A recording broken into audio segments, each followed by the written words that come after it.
Hello, and welcome to History Vault. Picture a city with almost no land, no mineral wealth, and no mighty army. A city built on mud and seawater, rising out of a lonely, windswept lagoon. By any reasonable expectation, such a place should never have prospered. Yet for nearly 1,000 years, this unlikely city became one of the richest, strongest, and most influential powers on earth. This is the story of Venice. How did such an improbable republic create a vast maritime empire? How did a city with almost no natural resources transform itself into the link between Europe and the wealth of the East? Tonight, we explore the extraordinary rise of the most serene republic of Venice, La Serenissima. We'll look at the brilliance of its shipbuilders, follow its fleets into the Crusades, and watch its merchants dominate global trade in spices, silk, and precious goods. It's a tale filled with innovation, ambition, political intrigue, and a long, graceful decline of a city that dazzled the world for centuries. Before we begin, please take a moment to like the video and subscribe. It's a small gesture that helps the channel more than you might think. I'd also love to know where you're watching from and what time of night it is for you, so feel free to share in the comments. Now settle in. Let today's noise fade away and step with me into a world of marble palaces, quiet gondolas, and the lingering scent of Eastern spices. The birth of Venice did not begin with a grand plan. It began with desperation. In the 5th century AD, the Western Roman Empire was collapsing. Northern Italy, once prosperous, was torn apart by waves of invasions.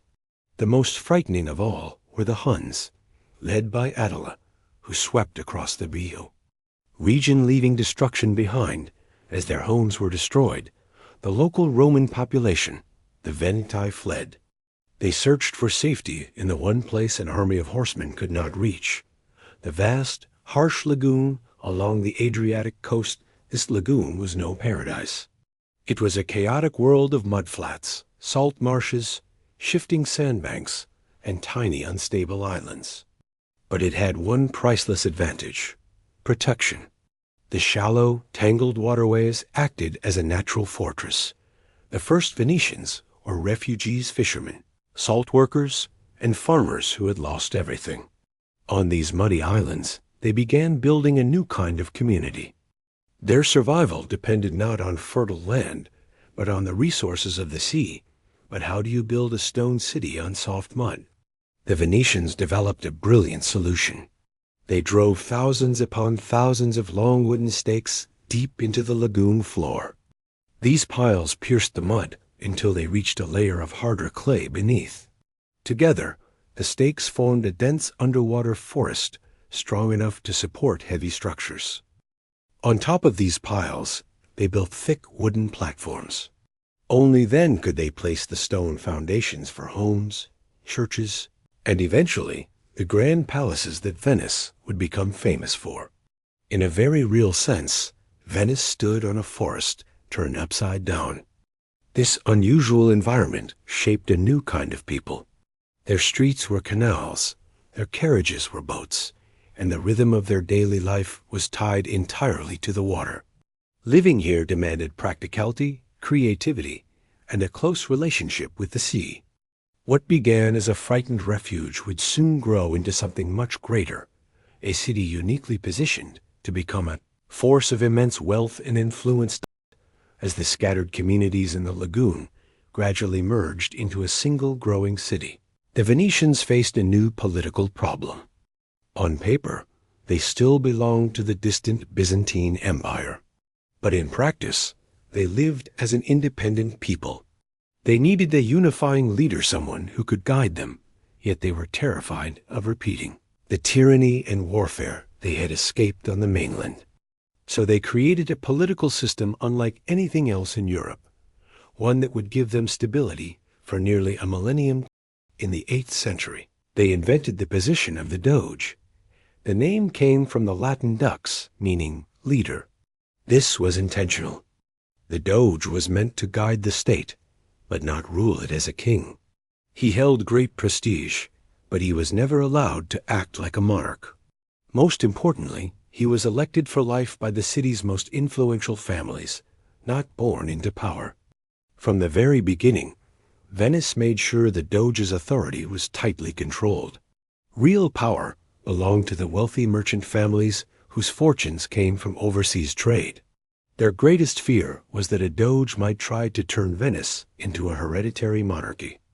A single ambitious ruler could destroy the delicate commercial system they had built. To stop that from ever happening, Venice developed a brilliantly intricate political machine, an oligarchic republic run by merchants, not a democracy run by the people. At the heart of this system was the Great Council. This was a massive assembly made up of every noble family in Venice. It was the ultimate decision-making body. It appointed all other councils, committees, and officials who governed the city. The Doge, meanwhile, became more of a ceremonial figurehead bound by a strict and detailed oath. The limits on his authority were astonishingly thorough. He could not choose the next Doge. His sons were barred from holding public office while he ruled. All his official correspondence was opened by state inspectors before he was even allowed to read it. He could not leave Venice without permission from his own government. The Venetians also created one of history's most famous and feared institutions, the Council of Ten. This small, secretive body acted as the state's internal security service. Its job was to uncover treason, prevent conspiracies, and protect the Republic from threats within. Its informants operated throughout the city. Ordinary citizens were even encouraged to anonymously report suspicious behavior by dropping notes into special stone letter slots, the so-called Bac de Leon, or lions' mouths. Venice's government was full of contradictions. It was a republic built on deep distrust layers and layers of checks meant to stop any single person or family from gaining too much power. But this careful system worked, while much of Europe was torn apart by the ambitions of kings and feudal lords. Venice enjoyed an unparalleled stability. This calm allowed the city to dedicate its energy to one purpose: building wealth and creating a far-reaching maritime empire. During its first centuries, Venice still lived under the influence of the most powerful Christian empire of the age, Byzantine Empire, the eastern half of the old Roman world. Its capital, Constantinople, was one of the richest cities on earth. Venice, officially, was a Byzantine duchy, a distant, semi-independent outpost of a massive empire. This connection deeply shaped Venice's early identity and set the foundation for its rise. Venice existed between two worlds. Geographically, it belonged to Western Europe, but its art, culture, and political traditions were deeply influenced by the East. The shimmering mosaics that filled St. Mark's Basilica were crafted either by Byzantine artists or by Venetians trained in their style. This close cultural link to Constantinople gave Venice valuable access to the most advanced trade networks on earth that the Venetians were practical and opportunistic allies. They used their connection to the empire to further their own interests. Their navy, already the strongest in the region, often acted as a hired fleet for the Byzantine emperor, who constantly needed help defending against Norman and Arab forces in the Mediterranean. Venice always provided assistance, but never for free. The most significant reward arrived in 1082. Emperor Alexios, the first Komnenos, facing a major invasion, desperately needed Venetian ships. In exchange, he issued a decree known as a Golden Bull. This document granted Venetian merchants extraordinary trading rights throughout the empire. They could do business almost entirely tax-free in major ports, including Constantinople itself, and were even given their own neighborhood and harbor facilities in the capital. For Venice, this was an economic triumph. It gave them a massive edge over rivals such as Genoa and Pisa. But for Byzantium, it was a disaster. The empire lost huge amounts of tax income, and over time resentment grew. The Venetians, once loyal subjects, now became wealthier and more influential than the empire they served. Tensions escalated. The people of Constantinople came to despise the rich, self-assured Venetian traders who dominated their city's markets. Riots and violent attacks broke out on several occasions. The old partnership collapsed into bitterness and rivalry. By the late 1100s, Venice was no longer a subordinate province. It was a powerful, fully independent competitor. The faltering Byzantine Empire now appeared not only as an economic opponent, but also as a tempting target for loot. Venice knew both the riches of Constantinople and the weaknesses of its defenses. This long, tangled history of cooperation, exploitation, and hostility set the stage for dramatic events still to come as Venice grew stronger and broke free from Byzantine influence. Its leaders realized the city needed a new spiritual identity. A rising power required a prestigious patron saint, one that could match the revered figures of Rome and Constantinople. Their current patron was a minor Byzantine saint, a lingering reminder of their old dependence. To truly stand on their own, the Venetians wanted a sacred relic of the highest importance. They chose Saint Mark the Evangelist. There was only one obstacle. His remains rested in a shrine in Alexandria.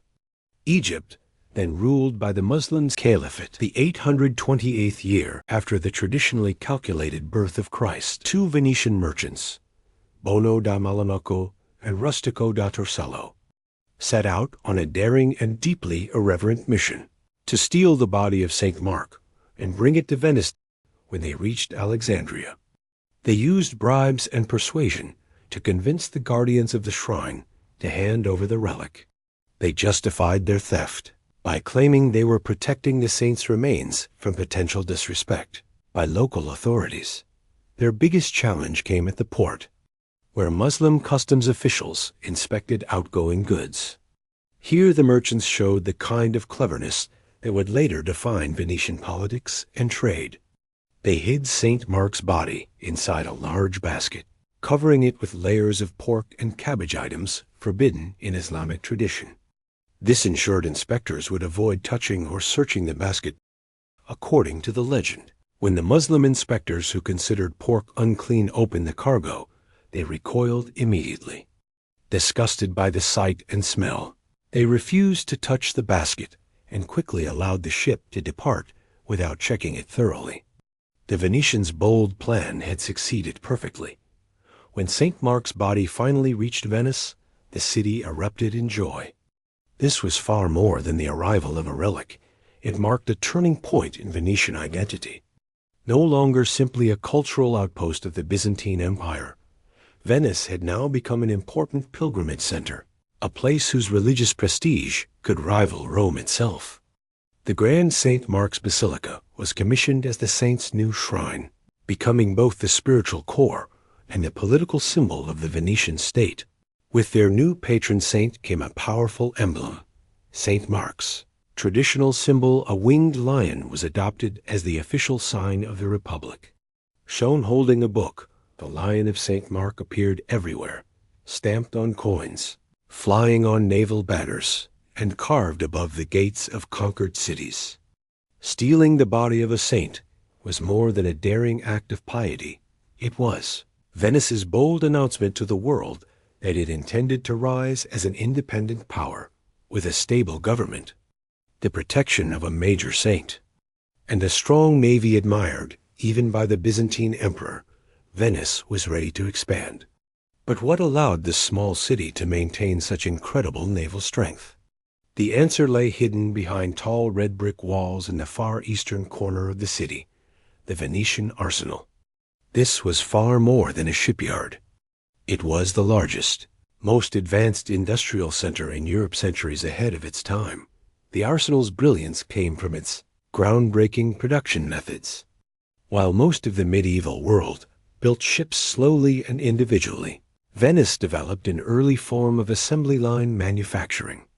Workers produced standardized, interchangeable parts in enormous quantities. Inside the sprawling complex, skilled craftsmen known as the arsenalati worked in specialized workshops, making identical components such as oars, masts, rudders, and enormous amounts of rope.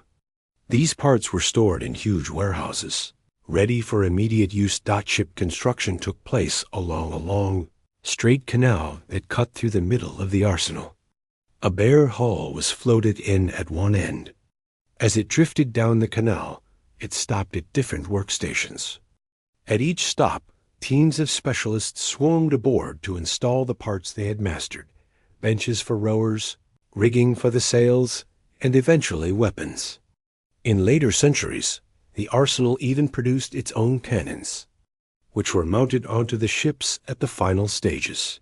According to one famous account, a foreign visitor once watched an entire galley being built and armed from start to finish in the time it took him to enjoy a long dinner. At its height, the arsenal could complete and launch a fully prepared warship in just a single day. This remarkable speed gave Venice a strategic power unmatched by any rival.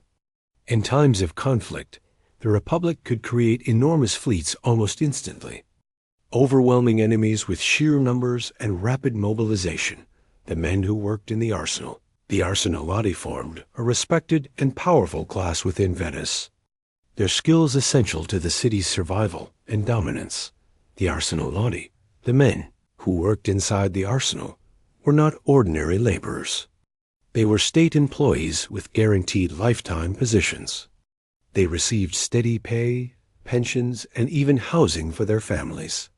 In exchange for these benefits, they owed Venice absolute loyalty. They were sworn to silence, trusted with the most important military and industrial secrets of the Republic. Because of this, the arsenal was protected like a fortress. Its high walls were not only meant to defend against enemy fleets, but also to keep out spies from rival cities who desperately wanted to copy Venice's advanced shipbuilding techniques. The arsenal wasn't just a workplace, it was the physical proof of Venice's creativity, discipline, and practical genius.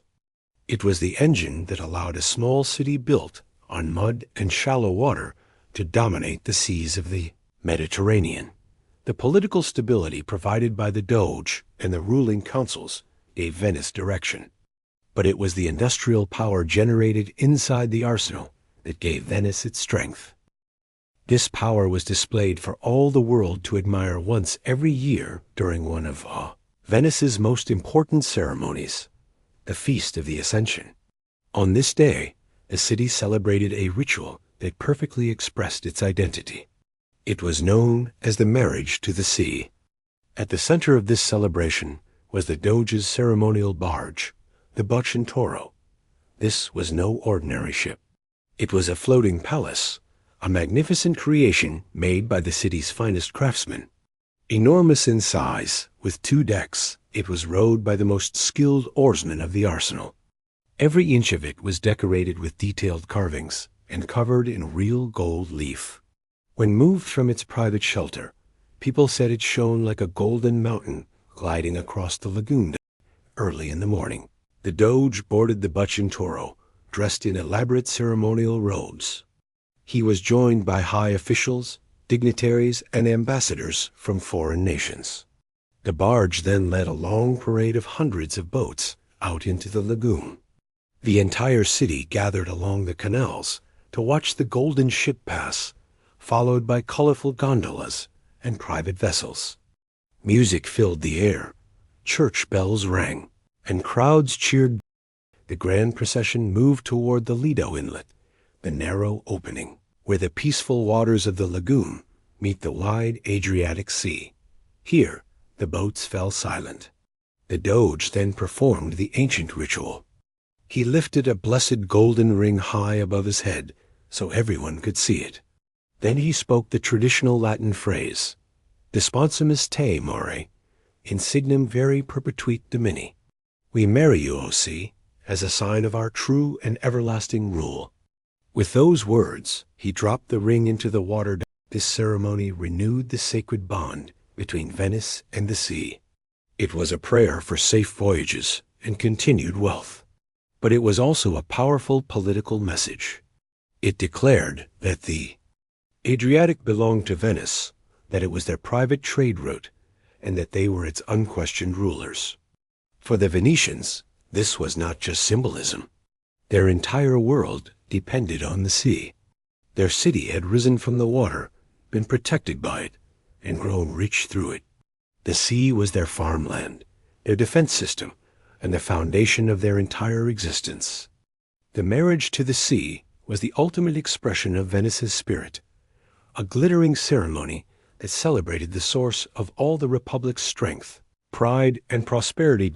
At the start of the 1200s, Pope Innocent III announced the Fourth Crusade, calling on Christian Europe to launch a new holy war to retake Jerusalem. Nobles from France and the Holy Roman Empire answered, gathering a huge force of knights and soldiers. But to reach their target, Egypt, the center of Muslim power, they needed ships. And only one city on earth had the shipbuilding strength to provide them: Venice. At this time, Venice was led by one of the most extraordinary men of the Middle Ages, Doge Enrico Dandolo. He was incredibly old, well into his 90s, and completely blind. Yet he remained sharp, clever, and fiercely devoted to increasing Venice's wealth and prestige. When the Crusader representatives arrived to ask for ships, Dandolo negotiated with ruthless skill. Venice promised to stop all normal trading for more than a year and devote the full force of the arsenal to building an enormous transport fleet. But the price was astronomical: 85,000 silver marks. The Crusaders agreed, and Venice began the massive construction effort. By the summer of 1202, the Crusader army reached Venice. That's when everything fell apart. The force that arrived was far smaller than expected. Many knights had chosen other routes or never left home at all. Because of this, the army could pay only a small portion of the huge amount they owed Venice. This created disaster on both sides. The Crusaders were stuck on an island in the lagoon, unable to continue their holy mission.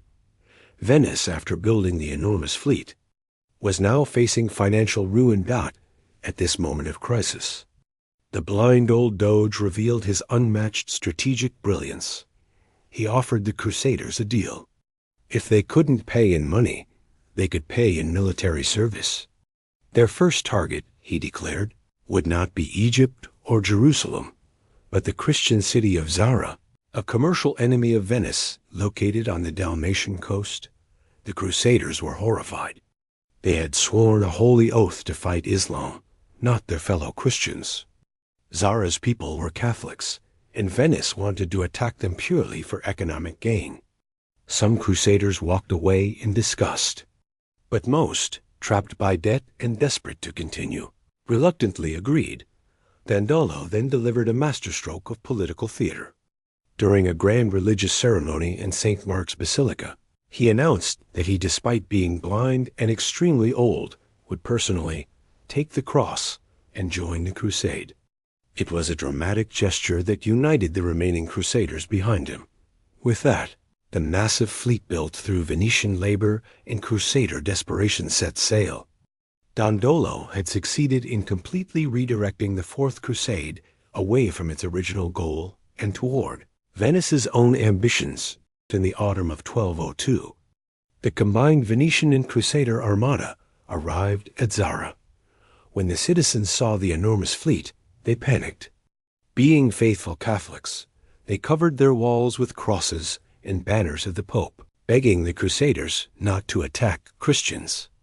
Pope Innocent III had even warned that anyone who assaulted Zara would be excommunicated.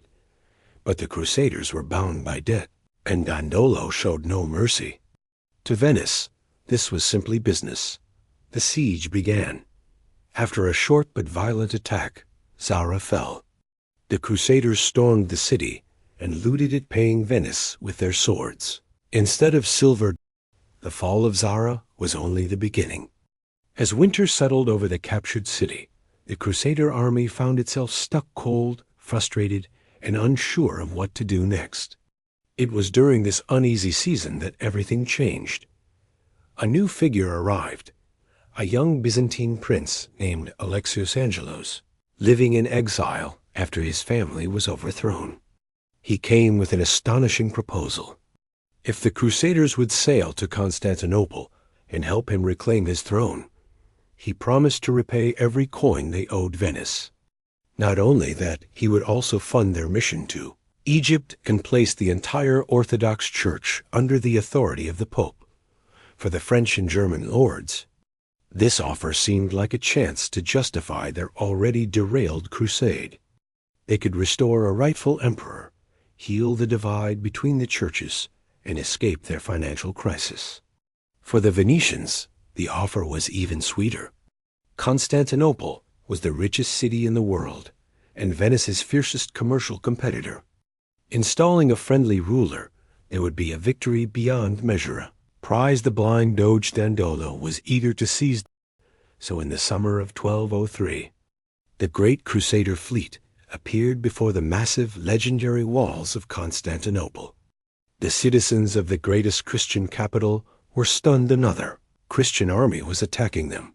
The Crusaders' first attack succeeded. The ruling usurper fled, and young Alexios was raised to the throne as co-emperor. But the victory quickly soured. Alexios discovered the treasury was nearly empty. He could not deliver the enormous payments he had promised. Frustration erupted. Outside the walls, the Crusaders felt cheated and humiliated. Inside the city, resentment grew against the foreign-backed emperor. A violent uprising soon toppled him, and Alexios was brutally killed. Now the Crusaders had no money, no ally, and no way to continue their campaign. Backed into a corner, they made a drastic decision. They would take their payment by force. In April 1204, the full assault began. The Venetians were key to the attack. Their ships acted like floating siege towers, allowing troops to climb directly onto the sea walls. After fierce fighting, the defenses collapsed. The Crusader army surged into the wealthiest city in all of Christendom. What followed was one of the darkest episodes of the Middle Ages, the sack of Constantinople. For 3 days, chaos ruled. Soldiers looted homes, palaces, and churches. Priceless relics and treasures were stolen. The city's great library burned. Statues that had stood for centuries were destroyed for their metal. Venice, calculating as always, chose its spoils carefully. While the French took lands, Venice seized what mattered most for a sea empire. They carried off the famous set of 4 bronze horses later, placed atop St. Mark's Basilica. They claimed 3/8 of the city itself and gained control of a chain of crucial ports and islands across the former Byzantine Empire, including the strategic island of Crete. The Fourth Crusade never came close to reaching the Holy Land. Instead, it destroyed the 1,000-year-old Byzantine Empire and made Venice richer and more powerful than ever before. With Constantinople's treasures in their possession and dominance over key trade routes, Venice rose from a city-state to a true empire, the unchallenged ruler of the Eastern Mediterranean. After Constantinople fell, the French and German Crusader nobles hurried to claim pieces of the broken Byzantine Empire. They carved out inland kingdoms and feudal estates, trying to turn themselves into new lords. The Venetians, however, had a completely different vision. They weren't interested in ruling over angry towns or managing farmland. Venice didn't want an empire of land. It wanted an empire of water. From the ruins of Byzantium, they built something unique, a maritime empire crafted exactly for a republic of merchants. While other crusaders took land, Venice took trade routes. Their goal was to create a continuous chain of fortified ports and islands, kind of highway across the sea stretching from the Venetian lagoon all the way to the Black Sea. Imagine a long string of pearls. Each pearl was a port, an island, or a fortress. Each one served as a safe harbor, a naval station, and a trading outpost. Together, they formed the backbone of Venetian power and guaranteed the dominance of their merchant fleets. From the division of the Byzantine Empire, Venice gained a collection of crucial stepping stones, key ports along the Greek coastline, Cyclades Islands scattered across the Aegean, their greatest treasure, the enormous, strategically vital island of Crete too. The Venetians' Crete, which they called the Kingdom of Candia, was the jewel of their overseas empire. Its location allowed them to command the entire eastern Mediterranean. It became a major naval base and a steady supplier of valuable goods for hundreds of years. This was not a settlement empire. It was a carefully engineered commercial and military network. Each port and island played a precise role, safe stations for merchants, where ships could rest, repair, and resupply naval bases, allowing Venetian warships to patrol far from home and keep the sea lanes safe trading centers, where goods from across the region were gathered before being shipped back to Venice. Each colony was typically governed by a Venetian noble sent from the city. Their rule was practical and focused: collect taxes, keep order, protect trade. Venice rarely tried to change local culture, especially in areas with large Greek populations. They simply wanted commerce to run smoothly. The Stato da Mar Venice's state of the sea was the perfect expression of their worldview. Every island, every harbor, every fortress existed because it made sense for trade, strategy, or profit. This web of ports formed the strong skeleton that supported their mighty merchant empire, channeling the wealth of the East straight into the markets of Venice. Just as the city itself rose from the waters, so too did its empire. A realm not of continents, but of coastlines. Not of farmland, but of harbors. This system was built to bring the riches of the East to the West. But one Venetian merchant would travel far beyond even this network toward the very source of those riches. His name was Marco Polo. And in 1271, his extraordinary journey began. Marco Polo was only 17 years old when he left Venice with his father and uncle. They were experienced merchants on a bold mission to reach the heart of Asia and open new trade opportunities. Their journey wasn't a quick sea voyage. Instead, it became a long and exhausting overland expedition along the famous Silk Road. For more than 3 years, they crossed harsh landscapes, the rugged mountains of Anatolia, the scorching deserts of Persia, and the towering peaks of the Pamirs, known as the roof of the world. At last, they reached their destination, the magnificent and almost legendary court of Kublai Khan, the powerful Mongol ruler of China. Kublai Khan was a cultured and inquisitive emperor. He was fascinated by the Polo family, these unusual travelers from a faraway land. He especially admired young Marco, impressed by his intelligence and sharp eye for detail. For the next 17 years, Marco Polo wasn't just a merchant. He became a respected official in the Khan's enormous empire. He traveled widely on the emperor's orders and witnessed things no European had ever seen. He visited gigantic cities far larger and more advanced than anything in Europe. He saw people heating their homes with black stone, coal. He encountered paper money for the first time, something completely unknown in the West.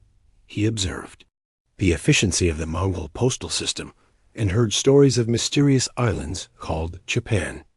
After nearly a quarter century abroad, the Polos finally received permission from the Khan to return home.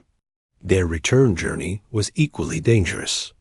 This time they traveled by sea, navigating the South China Sea and crossing the Indian Ocean. When they finally reached Venice in 1295, they looked like strangers. They were dressed in worn-out Mongol clothes, and at first even their relatives didn't believe who they were. According to legend, they slit open the seams of their clothing and poured out hidden jewels, rubies, sapphires, and diamonds they had carried for protection. Marco Polo's story took one more surprising turn. A few years after his return, Venice went to war with its longtime rival, Genoa. Marco, now wealthy and respected, commanded a Venetian galley in the Battle of Curzala in 1298. The Venetians were defeated, and Marco was captured and thrown into a Genoese prison. In that prison cell, Marco met a romance writer named Rustichello da Pisa. To pass the time, Marco dictated the full account of his travels. Rustichello recorded everything. The resulting book, The Travels of Marco Polo, became a sensation. Many people doubted its truth, calling it the Million Lies, but it remained the first detailed European description of the Far East. It inspired countless later explorers, including Christopher Columbus, and secured Marco Polo's place in history as the Venetian who traveled farther than anyone believed possible. Meanwhile, Venice's long struggle with Genoa was reaching its climax. The two maritime powers were locked in a final brutal contest, the War of Chioggia, starting in 1378. In an astonishing move, the Genoese fleet did what no enemy had ever done. They broke into the Venetian lagoon and captured the port of Chioggia at the lagoon's southern edge. For the first time, Venice itself was directly threatened. The city faced starvation as Genoa blocked its sea routes. The Genoese admiral, confident of victory, sent a message to the Doge boasting that he would not accept peace until he had tamed the Lion of St. Mark, a promise to crush Venice entirely. With their survival at stake, the Venetians made an extraordinary comeback. They released their finest admiral, Vetter Pisani, from prison to take command. He proposed a daring plan to trap the Genoese fleet inside Chioggia. Under cover of night, the Venetian ships sailed south and sank old, stone-filled vessels in the narrow channels leading out of the lagoon. They sealed every escape route. The Genoese fleet, which had been triumphant just days earlier, was now imprisoned inside the harbor it had captured. The situation reversed. The siege of Venice became the siege of Chioggia. For 6 long months, Venice held its blockade, starving the Genoese into submission. Eventually, with no supplies and no hope, Genoa surrendered completely. The victory shattered Genoa's naval power forever. Though Genoa survived as a financial center, its ambitions to rule the seas were finished. Venice stood alone as the dominant maritime force in the Mediterranean. With its biggest rival defeated, Venice entered its golden age. The Republic's network of ports and islands, its perfectly engineered sea empire was now secure. And Venice was ready to focus on the most valuable trade on earth, spices. In medieval and Renaissance Europe, true wealth wasn't just gold, it was spice, pepper, cloves, cinnamon, nutmeg. These rare goods were essential for preserving food, preparing medicine, and displaying luxury. Their origins in the distant spice islands of the East were unknown to almost everyone in Europe.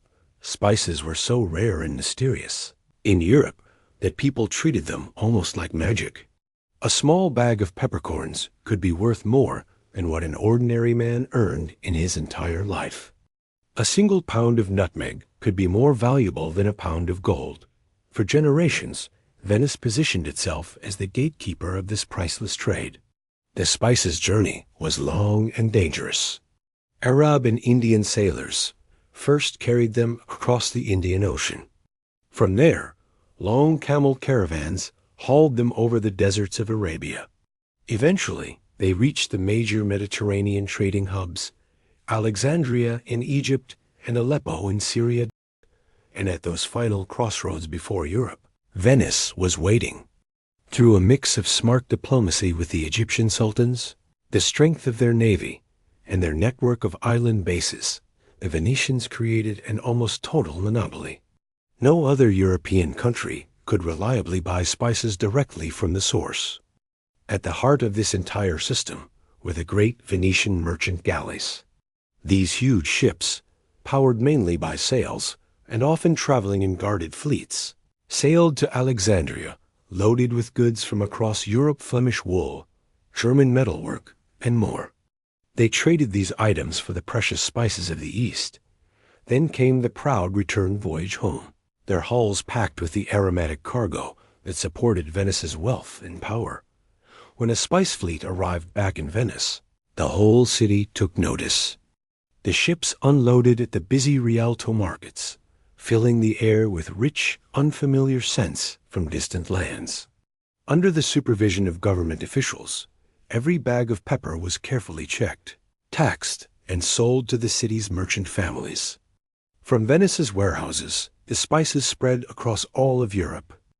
The massive profits from this trade paid for nearly everything that made Venice famous: the elegant marble palaces along the Grand Canal, the masterpieces of artists like Titian and Veronese, and the mighty warships built in the arsenal.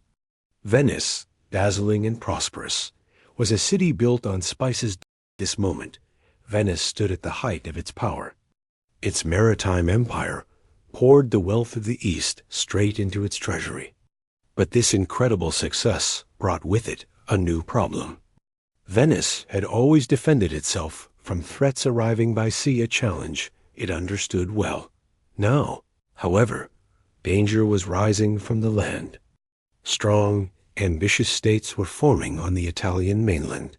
The most threatening of these was the Duchy of Milan, ruled by the aggressive Visconti family, who aimed to dominate all of northern Italy. Venice's leaders suddenly realized that their lagoon was no longer an unbeatable shield. If a powerful enemy controlled the land around them, they could cut off Venice's food supply and block the trade routes that connected the city to northern Europe.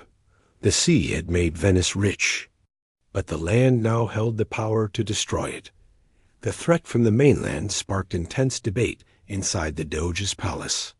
One group of nobles, the traditionalists, argued that Venice was a city of the sea. They warned that getting involved in the dangerous and expensive wars on land would betray the city's true identity and could end in disaster.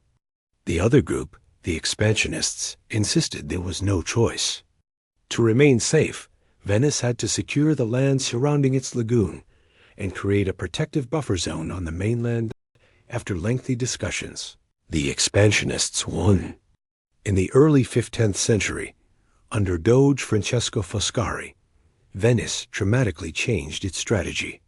The city launched a long and costly campaign to conquer the territories behind it. This marked the beginning of the Stato di Terra, the land-based state. First, the conquests were swift and impressive. Through a combination of clever diplomacy and decisive military action, Venice gained control of a series of nearby cities. They took Padua, then Vicenza, and finally the great city of Verona. This expansion gave Venice control over major rivers and the fertile farmlands of the Veneto region, securing a reliable food supply for the first time. This was a monumental shift. Venice was no longer just a maritime empire. It had become a major land power in northern Italy. While the new land holdings offered security and resources, they also dragged Venice into over a century of brutal, complicated, and expensive wars on the mainland. These conflicts were very different from the naval battles the Republic had mastered, and they required a new type of soldier. Venice's citizens were sailors, shipbuilders, and merchants, not professional land soldiers.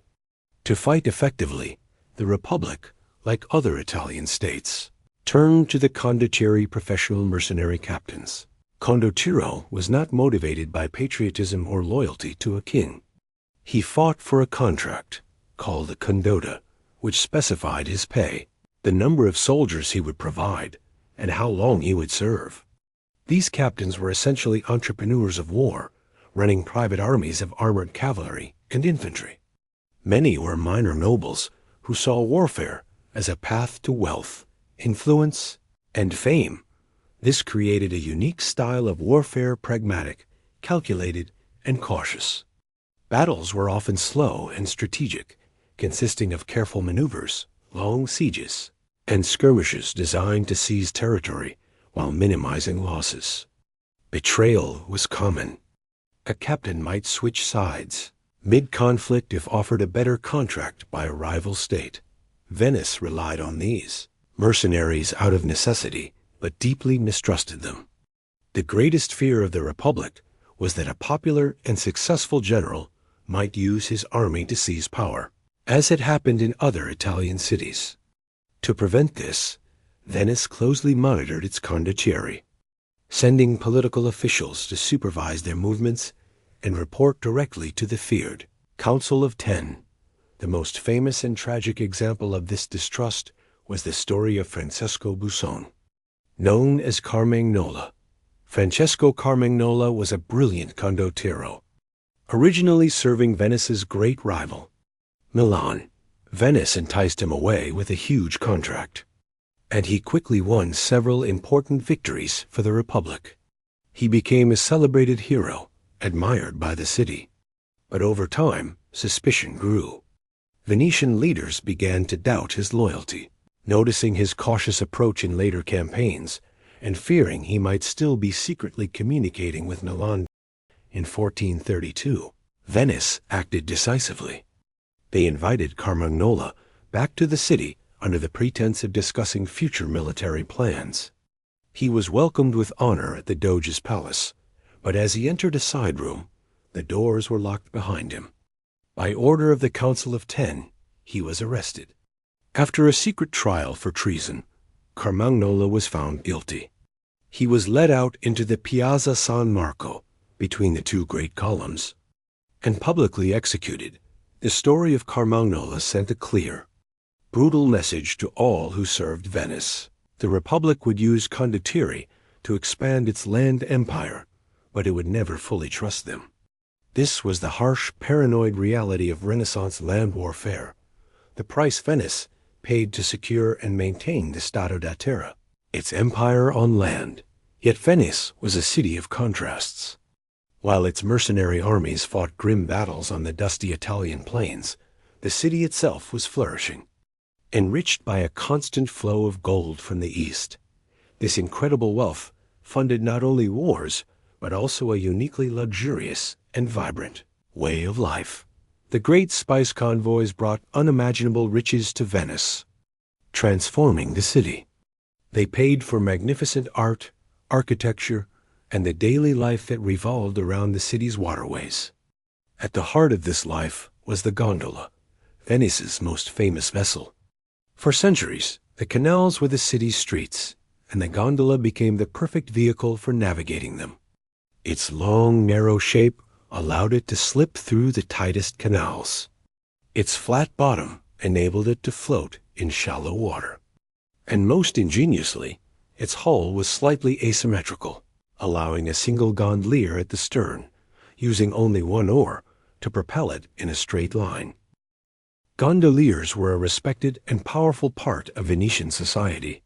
They belonged to a tightly controlled guild and knew every twist and turn of the city's maze of canals.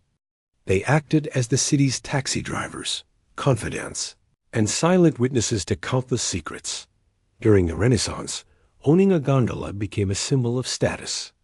Wealthy families competed to have the most lavishly decorated boat, adorned with rich fabrics, elaborate carvings, and gold leaf. But the Republic valued modesty and public equality, so in 1562, the government passed a sumptuary law. It required nearly all gondolas to be stripped of their decorations and painted plain black, leaving only a few ceremonial state vessels in full splendor. This law captured the Venetian mindset perfectly. It balanced private luxury with a public display of restraint, projecting an image of sober, republican equality while hiding immense private wealth behind the uniform black hulls. The black gondola became a lasting symbol of Venice itself, a city of hidden opulence, flowing through a network of canals that defined its identity and power.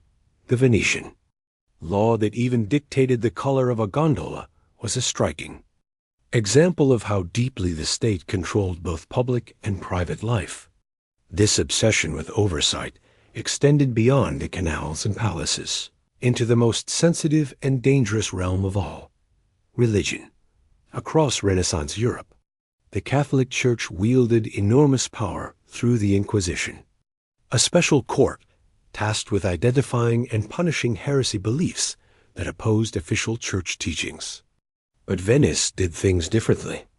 The Republic was devoutly Catholic, Yet it insisted on running its own state-controlled inquisition. The reason was practical. Venice was a hub of international trade, a cosmopolitan city teeming with foreign merchants, German Lutherans, Orthodox Greeks, Jews, and others. Allowing a Rome-controlled inquisition to operate freely could have sparked diplomatic crises or disrupted the city's vital commerce. For Venice, keeping trade running smoothly was just as important as enforcing religious orthodoxy. The Venetian Inquisition was unique. Its tribunal included religious officials, such as the papal nuncio and the Patriarch of Venice. But there was a critical difference. 3 lay observers, Venetian nobles called the Savi de Vergaria, had to be present at every trial. They could not vote on verdicts, but they ensured the state monitored the proceedings. Trials could be paused if they threatened Venice's political or economic interests. Because of this system, Venice's Inquisition was generally less harsh than those in Spain or Rome. Its focus was on public repentance and conformity rather than mass executions. While people were prosecuted for heresy, the state tempered the punishments to maintain civic and economic stability. The authorities were especially careful with the large German merchant community, wary that Protestant ideas could spark unrest. This independent approach often put Venice at odds with the papacy, which saw the Republic's control over religious matters as a challenge to its authority. Venice consistently prioritized the interests of the state over the demands of the Church, a stance that set it apart from other Italian powers. The Venetian Inquisition exemplified the city's character, devout yet fiercely independent, balancing faith with the practical needs of running a global commercial empire. Even in matters of religion and law, Venice's ultimate loyalty was to the stability and security of the Republic. But this hard-won internal stability was about to face its greatest external threat. Venice's golden age of trade and wealth could not last forever. During the 5th, 10th, and 16th centuries, a new and formidable power arose in the East, the Ottoman Empire. The fall of Constantinople in 1453 sent shockwaves through Venice. A powerful, expansionist empire now controlled the critical trade routes to the Black Sea. For the next century, Venice was locked in a relentless struggle to protect its maritime empire. Its valuable ports and islands in the Aegean came under repeated attack. Defending this vast network of holdings was a constant, expensive challenge. The conflict reached a critical point in 1570, when the Ottomans launched a massive invasion of Cyprus, one of Venice's richest and most strategically important islands.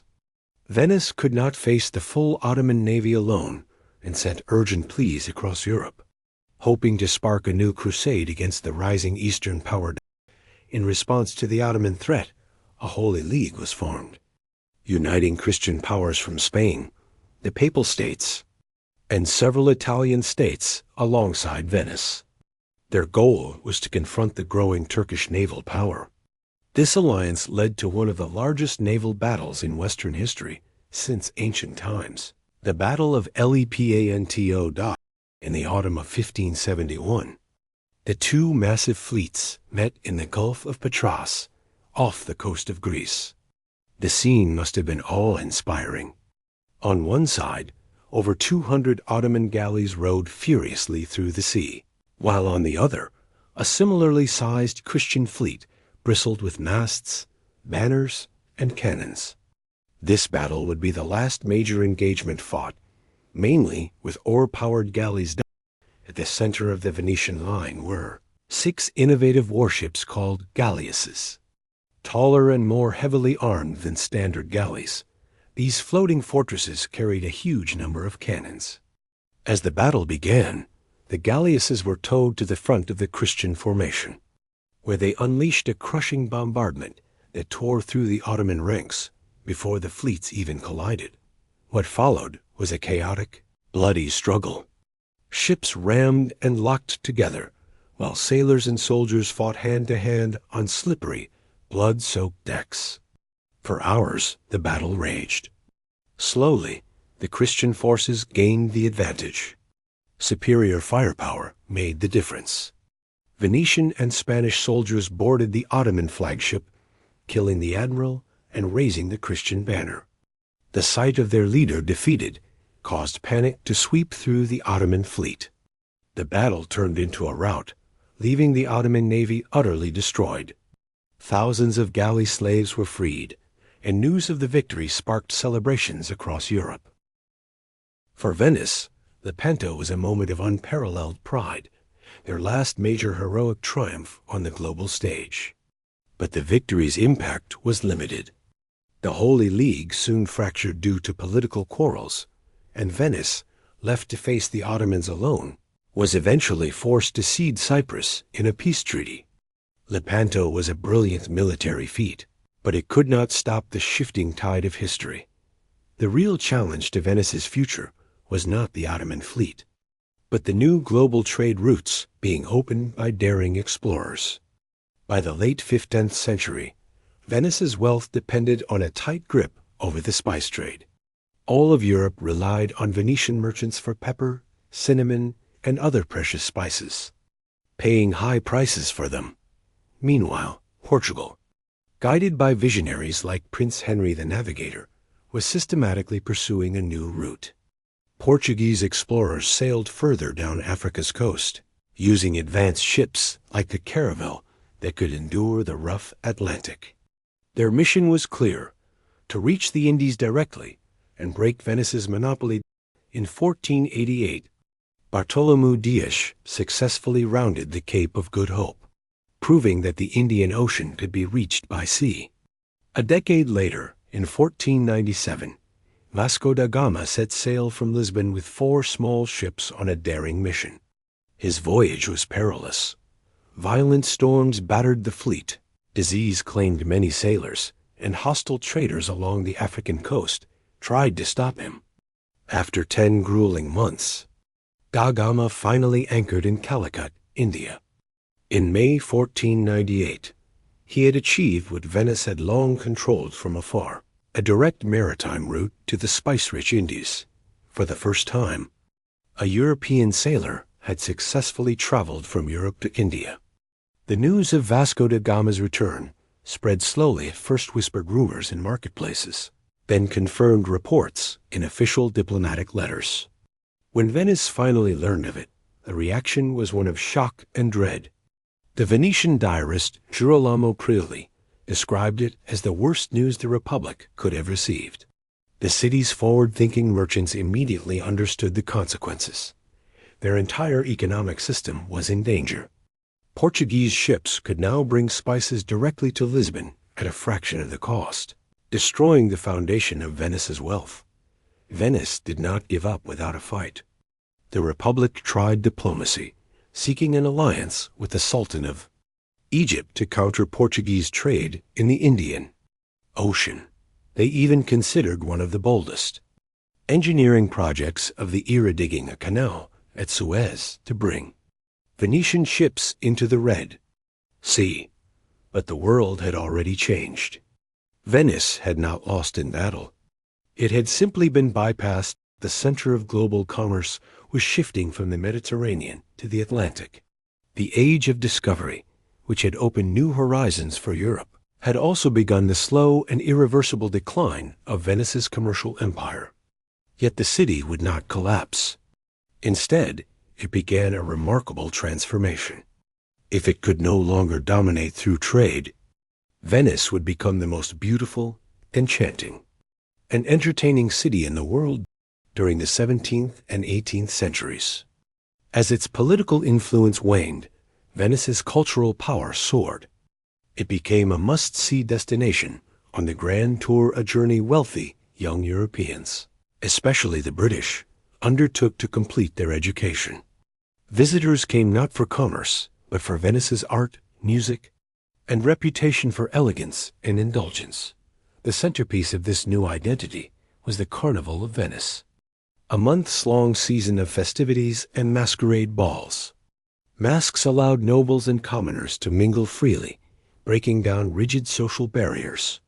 Behind these disguises, The city became a playground of intrigue, romance, and daring adventure. Venice also became the Western world's first city with legalized public gambling, with the famous Ridotto offering high-stakes games under the watchful eye of the state. The city's elite courtesans, educated and refined women, were celebrated in poetry, art, and literature.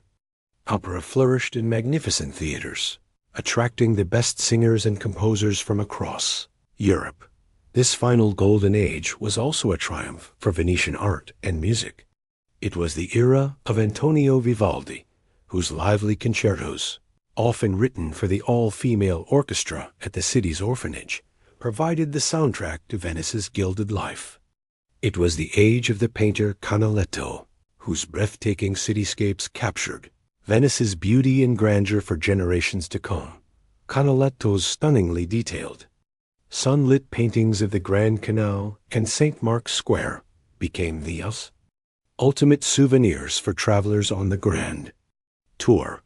His work was so precise and vivid that it shaped the world's vision of Venice for generations. By the late 18th century, Venice was a city of extraordinary beauty and culture, but politically it was stagnant. The Republic had become like a living museum, a center of pleasure, art, and tradition, but its military was weak, and its centuries-old oligarchic government was ill-prepared to face the revolutionary forces reshaping Europe. That force came in the form of Napoleon Bonaparte, a brilliant and ruthless general leading France's revolutionary armies. In 1796, his forces swept through northern Italy, toppling the old Austrian powers with lightning speed. Venice tried to remain neutral, clinging to its long tradition of staying out of wars. But in this new era, neutrality was impossible. Napoleon accused Venice of secretly opposing France and brought his army to the very edges of the lagoon. For the first time in over 1,000 years, a hostile military force threatened the city itself. Napoleon sent a clear ultimatum: dissolve the ancient government and establish a new, French-aligned democratic administration, or face total destruction. Inside the Doge's palace, the ruling families gathered for a final tense debate. They knew their tiny army could not withstand Napoleon's veterans, and the city could not resist modern artillery. They faced an impossible choice: mount a heroic but suicidal defense that would leave Venice in ruins, or surrender quietly in the hope of sparing the city. On May 12, 1797, the last Doge of Venice, Ludovico Manin, addressed the council with tears in his eyes. He declared that the Republic was finished and urged acceptance of the French terms. As the vote was underway, the sound of musket fire outside caused panic. Believing the city was under attack, the noblemen voted hastily, ending the 1,000-year-old Republic not with defiance, but with fear and resignation. Doge Manin quietly removed his ducal cap and handed it to his servant, saying, "Take it. I shall not be needing it again." A few days later, French troops marched into St. Mark's Square, the first foreign army to ever occupy Venice. They looted the city, carrying off treasures like the 4 bronze horses from St. Mark's Basilica to Paris.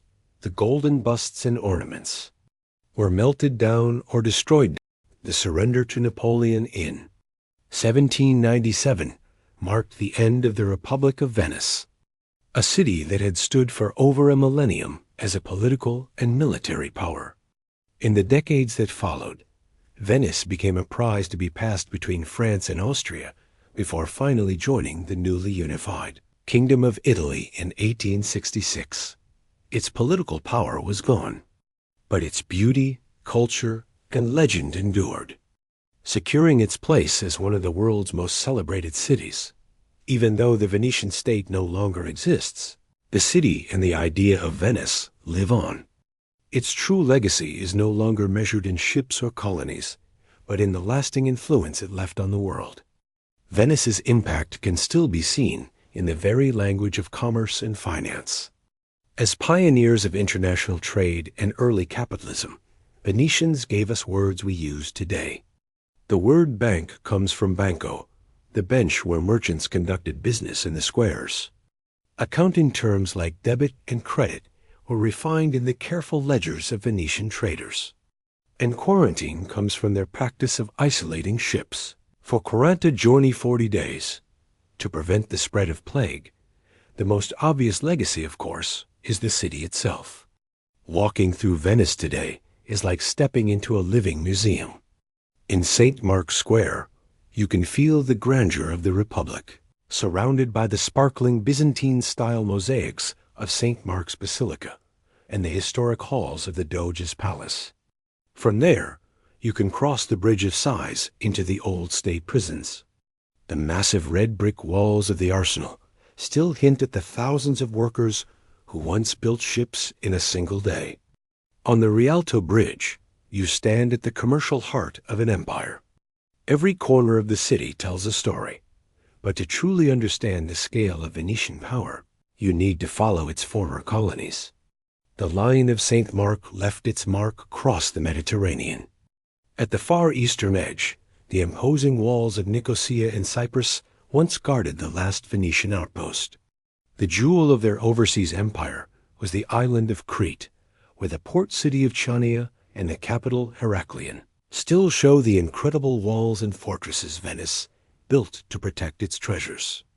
Moving west, Corfu in Greece served as the heavily armed gateway to Venetian waters, its massive forts still dominating the landscape. Along the Adriatic coast, the fortified cities of Kotor and Zadar, formerly Zara, demonstrate Venice's absolute control of this coastline. These impressive fortifications are now part of a UNESCO World Heritage Site called the Venetian Works of Defense, which also honors Venice's powerful land empire, the Stato da Terra. On the Italian mainland, the walls of Bergamo still rise above the city, forming a 4-mile circuit of massive bastions and gates. At Peschiera del Garda, Venice transformed a small river island into a pentagonal fortress rising from the water. On the eastern frontier, the fortress city of Palmanova, a perfect 9-pointed star, stands as a remarkable example of Renaissance military design, a utopian city built as an ideal defensive machine. These fortresses are not just historic landmarks. They are enduring reminders in stone and marble of a city that once ruled both land and sea. Venice's influence can still be seen in its art, its architecture, and the powerful imprint is left across the Mediterranean, a legacy of ingenuity, ambition, and unrivaled maritime power. The enduring mark of the Lion of St. Mark can still be traced across the lands and seas Venice once controlled, visible to anyone who knows where to look. Ultimately, Venice's greatest legacy is its story. It is the story of a community born in a place with no natural advantages, a city built on fear and necessity, which used its cleverness, stable government, and relentless focus on the sea to rise as one of the most powerful and influential states in history. The Lion of St. Mark no longer rules over a vast maritime empire, but the spirit of this remarkable city, the Serenissima, the most serene republic lives on. Venice stands as a lasting symbol of human ingenuity, ambition, and resilience. And so, our journey through the history of Venice comes to an end. It has been a pleasure to guide you through the story of this extraordinary and beautiful republic. Thank you for joining me, and may your night be calm and peaceful until our next adventure into the past.